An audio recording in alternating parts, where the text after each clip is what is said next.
இப்போது பெரிய டிமாண்ட் இருக்கிற தலைவர்கள் ஒரு ஆள் திருமாவளவன்ங்க. கட்சியை அவ்வளவு சிறப்பா வச்சிருக்கிறார். மாவட்டம் பிரிச்சு மாவட்ட செயலர் வச்சிருக்கிறாங்க. அமைப்பு ரீதியாக கட்டுக்கோப்பாக வைத்திருக்கிறார்கள். லட்சக்கணக்கான ஒரு மாநாட்டுக்கு அவங்களுக்கு திரட்டக்கூடிய வாய்ப்பு இருக்கு. அவருடைய பேச்சுக்கு அந்த தொண்டர்கள் மிகச்சரியாக கட்டுப்படுகிறார்கள். முழுவதும் போடுறாங்க. அதை விட அரசியல் தெளிவு அவருக்கு இருக்குங்க. இப்படிப்பட்ட ஒரு தலைவர் தாவேகாவும் வேண்டாம்னு சொல்ல மாட்டாங்க, அதிமுக வேண்டாம்னு சொல்ல மாட்டாங்க. இதுதான் இன்றைய தமிழக அரசியல்.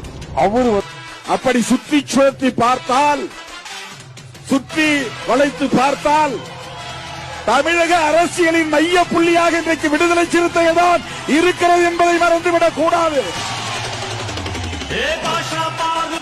விவாதங்களில் பேசுகிறவர்கள் அதை கடந்து போவார்கள், பேச மாட்டார்கள்.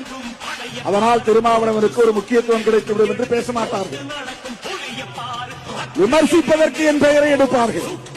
களத்தில் பணியாற்றிய அனுபவம் இருந்தால் சிறுத்தைகளின் வரலாறு உங்களுக்கு தெரிந்திருக்கும்.